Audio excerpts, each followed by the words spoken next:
Ako nga pala si Totoy. Siyempre, hindi ko tunay na pangalan. Nakatingin ka na ba o nakapagluto ng dinuguang bibe? O tibtad, anaking kapampangan, no? Tama ka ng dinig. Dinuguang bibe nga. Dito sa amin sa probinsya, ginagawa namin dinuguan ng bibe. Kaya kung hindi pa, tara, panoorin mo to baka magustuhan nyo. Siyempre, binabad lang natin sa mainit na tubig yung ating bibe.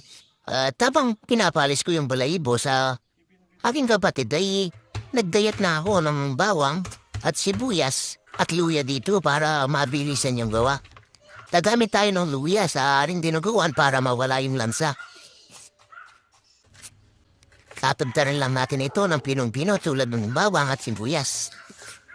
Pero kapag baboy yung niluluto namin na dinuguan o tidtad, hindi na kami gumagamit ng luya. Ang gagamit lang tayo dito pa dahil pato nga siyempre pampawala ng langsa.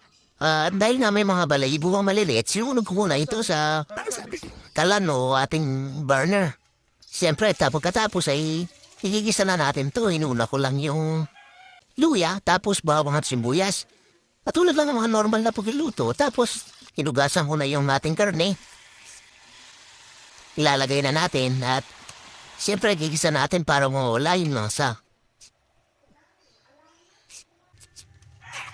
Naglagay na rin ako ng paminta, tapos konting patis, konting toyo, siling haba, tsaka tubig para pampalambot sa ating karne. Siyempre tatakpan lang natin to, tapos naglagay ako ng gulgol. Kasi yan, ulo-ulo na, pero medyo mahaba-haba to kasi pagdating sa bibi, alos matigas yung karne niyan, kaya kailangan mas masarap, malambot talaga. At kapag medyo malambot na nga yung ating karne ay ilalagay na natin yung kinabi nating dugo ng bibi na hiniwalay natin kanina.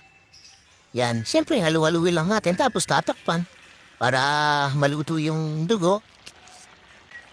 At pasintabi nga pala sa mga hindi kumakain ng dugo. Naglagay pa ako ng konting asin tapos sinunod ko na rin yung suha. Yan o, umuusok-usok. Kayo, kumakain ba kayo ng bibe? Lalo na kung luto sa dinuguan? Comment mo naman sa baba kung nakapagluto ka na rin ito o nakatikim ka na. At kung bago ka lang sa ating page at nagustuhan mo yung ating luto, eh, pakipollow at like and share naman. Yan, siyempre lalagay na natin sa plato. Yan, luto na ang ating dinuguang bibe. At kumuha ka na ng kanin, talaga naman mapapa-extra rice ka sa ganitong ulam.